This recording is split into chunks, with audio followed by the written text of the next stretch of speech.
जानवरों के नाम पर हम सिर्फ कुछ गिने चुने जानवरों को ही जानते हैं, लेकिन दुनिया हमारी सोच से भी ज्यादा बड़ी है।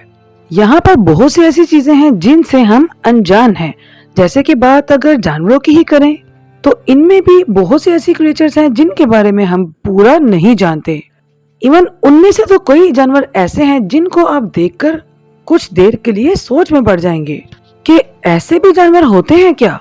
अजीबोगरीब किस्म के जानवर आपको हैरान कर देंगे। तो चलिए देर न करते हुए शुरू करते हैं अपनी आज की वीडियो को स्टार्ट करने से पहले आप लोग से एक रिक्वेस्ट है, अगर आप हमारे चैनल पर नए आए हैं तो चैनल को कर लें सब्सक्राइब, पास लगे बेल आइकॉन को भी कर लें प्रेस, ताकि आपको हमारी आने वाली वीडियो सबसे पहले मिल सके। तो आज का हमारा वीडियो का टॉपिक होगा strange animals in the world, lamprey. इस लिस्ट में कई ऐसे अजीबोगरीब जानवरों के बारे में आप जानेंगे और उनको पहचानेंगे भी, लेकिन लैम्प्रे जैसी क्रिएचर वाकई बहुत अनोखी और अलग है। इसको देखकर आप बिल्कुल भी ये नहीं पहचान पाएंगे कि ये एक मछली है। तो लैम्प्रे एक भयानक किस्म की और बिना जबड़े वाली वर्टिब्रेट में से एक है, जो कि पैंट्रोमायज़ोंटिडाई की फैमिली में काउंट होती है। तो आपको बताते चलें कि अफ्रीका को छोड़कर आप इस मछली को दुनिया के किसी भी कोने में देख सकते हैं। ज्यादातर ये फ्रेश वाटर के एरियाज में पाई जाती हैं। ईल जैसे दिखने वाला ये जानवर करीब 6 से 40 इंच तक देखने को मिलती है। इनका बॉडी स्ट्रक्चर चाहे जितना अलग हो, लेकिन इनके पास वेल डेवलप्ड आईज, 1 और 2 डॉट फिन्स, एक सिंगल नोस्ट्रिल जो कि इनके सर पर होती है। इनके जिस्म के दोनों साइड गिल ओपनिंग होती है। बाकी कुछ फिशेस की तरह इनके पास भी बोन्स, गिल्स और फिन्स वगैरह की कमी होती है। पिंक फेरी आर्माडिलो किसी छोटे से खरगोश की तरह दिखने वाली ये पिंक फेरी आर्माडिलो काफी ज्यादा अजीब होती है। इसका रंग पिंक कलर का होता है, इसकी वजह से ही इसके नाम के अंदर भी पिंक आता है। छोटी सी इस क्रिएचर को डेजर्ट अडॉप्टेड एनिमल में से एक माना जाता है, यानी कि ये सहराओं में रहते हैं, क्योंकि ये ज्यादातर सैंडी प्लेस, ड्यून्स और स्क्रबी ग्रासलैंड में पाई जाती है। इनके पास छोटी छोटी आंखें के साथ साथ सिल्की येलोइश फर होती है और एक फ्लेक्सिबल बॉडी होती है। इनको वर्म्स, स्नेल्स और कई अलग अलग किस्म के प्लांट्स को खाते हुए देखा गया है। पिंक फेरी आर्माडिलो एक छोटी जानवर है, जिसकी वजह से इनकी कुल हाइट तकरीबन 6 इंच तक ही होती है।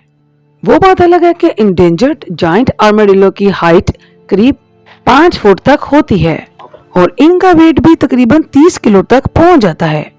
नेकेड मोल रैट, तो चूहों को तो आपने अक्सर ही अपने एरियाज में देखा होगा, लेकिन क्या आपने कभी नेकेड मोल रैट को देखा है? इसके नाम में नेकेड वर्ड का इस्तेमाल इसलिए किया गया है क्योंकि इसके जिस्म पर बाल नहीं होते और ना ही ये ब्राउन कलर के देखे जाते हैं जैसे कि आम चूहे। इनकी स्किन रिंकल्ड होती है। इनके ब्रॉड हेड में स्ट्रॉन्ग मस्कुलर दांत होते हैं जो काम आते हैं, वो भी डिगिंग के वक्त। और बात अगर इनकी लाइफ की करें तो ये काफी लंबे अरसे तक जीते हैं। इन रैट्स को ईस्ट अफ्रीका के ग्रास वाले एरियाज और सहराओं में देखा गया है। केन्या, सोमालिया, एथोपिया और डिजिबूटी जैसे मुल्कों में ये रैट्स आपको देखने को मिलेंगे। वेनेजुएलियन पूडल, इस दुनिया में इस पूडल जैसी स्पीशीज भी मौजूद हैं जिन्हें देखकर इंसान समझ ही ना पाए कि इसका सिर कहाँ है और पैर कहाँ है। इस इंसेक्ट को लेकर साइंसदान भी परेशान हैं। काफी यूनिक और मिस्टीरियस दिखने वाले पूडल्स को पहली बार 2009 में देखा गया था। इनके अजीब अपीयरेंस की वजह से कई लोग इनको मोथ और पूडल से भी रिजेंबल करते हैं। जब पहली बार इसकी अपीयरेंस पब्लिक में आई तो लोग इसके बारे में जानने के लिए बहुत ज्यादा उतावले हो गए। तो डॉक्टर एंकर नाम के जिस शख्स ने इस इंसेक्ट की इमेज निकाली, उनका मानना है कि ये करीब 2.5 सेंटीमीटर की लेंथ के करीब होती है, जो कि दिखने में काफी ज्यादा इंटरेस्टिंग लगता है। ग्लोकस एंटलेटिकस, तो कई स्पीशीज इतनी ज्यादा डेंजरस होती हैं कि उनके ऊपर अगर एक बार नजर पड़ जाए तो हटने का नाम नहीं लेती। जैसे कि ग्लोकस एंटलेटिकस की ही बात कर लें, जिसको आपने कभी भी पहले नहीं देखा होगा और ना ही इसके बारे में सुना होगा। इस जानवर को इसके अलावा भी कई नामों से पुकारा जाता है, जिसमें blue sea dragon, sea swallow, blue angel, blue glaucus, dragon slug, blue dragon, blue sea slug वगैरह वगैरह। ये वजन में काफी हल्के होते हैं और इनको पानी में ही देखा जाता है। इनका कलर ब्लू और ब्लैक रंग में बना हुआ होता है और ये पानी के ऊपर ही रहने के लिए पानी के प्रेशर का इस्तेमाल करके उल्टा तैरते हैं। ये ऐसा करने के लिए अपने विंग्स का इस्तेमाल करते हैं। इनके जिस्म का नीला वाला हिस्सा पानी के ऊपर रहता है, बल्कि सिल्वर और ब्लैक वाला हिस्सा पानी के नीचे होता है। छोटा सा दिखने वाला ये क्रिएचर पानी में रहने वाले दूसरे क्रिएचर्स को खाना पसंद करता है, जिसमें वेनमस साइफोनोफोर्स भी शामिल हैं। Goblin shark. इस शार्क की शक्ल को देखकर ही इंसान को डर लग जाए। ये दिखने में जितनी डरावनी होती है, असल में उससे भी ज्यादा खतरनाक है।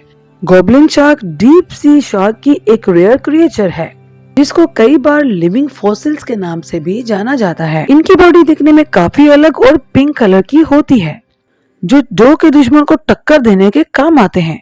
शार्प टीथ्स के साथ साथ इसके पास एक एक्सटेंडेड टेल भी मौजूद है। ये दिखने में तो बिल्कुल शार्क की तरह ही है, क्योंकि शार्क की फैमिली से बिलोंग करती है और इनकी लेंथ भी ठीक ठाक होती है।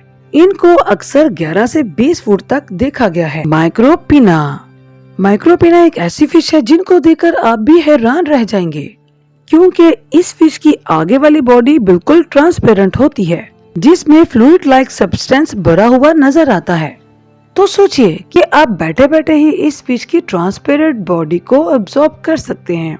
ये एक स्मॉल सी डीप सी वाली फिश है, जिसके छोटे से ट्रांसपेरेंट हेड में फ्लूइड के अलावा ग्लोइंग लाइट्स भी मौजूद हैं। यूनिक और काफी कम पाई जाने वाली ये फिश बाजा कैलिफोर्निया में देखने को मिलती है, लेकिन वहाँ पर भी इनकी काफी कमी है। ये फिश बहुत कम नजर आती हैं, क्योंकि उसकी वजह इनका डीप सी के अंदर रहना है, और डीप सी के अंदर ये अपने शिकार की खोज में इधर से उधर घूमती रहती हैं। गहरे पानी को अपना घर बनाने की वजह से इनके बारे में ज्यादा पता भी नहीं लगाया जा सका, जिसकी वजह से इतने अमेजिंग अपीयरेंस होने के बावजूद भी बहुत कम लोग इनके बारे में जानते हैं। Satanic leaf tailed gecko. तो अगली बार जब भी आप किसी दरख्त के पास खड़े होकर उसके पत्तों को तोड़ें, तो याद रखें कि कहीं वो सैटेनिक लीफ टेल्ड गेको भी हो सकती है। ये दिखने में बिल्कुल एक पत्ते की तरह नजर आती है, इसी वजह से ही इसके नाम के अंदर भी लीफ वर्ड का इस्तेमाल हुआ है। इसके पास एक हॉर्न हेड, रेड आईज और एक ऐसी टेल मौजूद होती है जो कि किसी सूखे हुए पत्ते की तरह नजर आती है, और जिस तरह पेड़ के पत्तियों के कई ज्यादा रंग होते हैं, सेम उसी तरह इनके भी रेड, ब्राउन और पर्पल रंग देखने को मिलते हैं। ये हर तरह के एनवायरनमेंट में नहीं जी सकती, इस वजह से ये हेल्दी किस्म के एनवायरनमेंट में ही रहना पसंद करती हैं। अब तक तो वैसे भी ये स्पीशीज काफी कम है, ऊपर से डिस्ट्रक्शन, डिफॉरेस्टेशन और प्रेड ट्रेड की वजह से इनके सर्वाइवल को और भी खतरा है। तो चलिए, इसके साथ ही हम अपनी वीडियो को एंड करते हैं। मिलते हैं नेक्स्ट वीडियो में, तब तक के लिए अल्लाह हाफिज।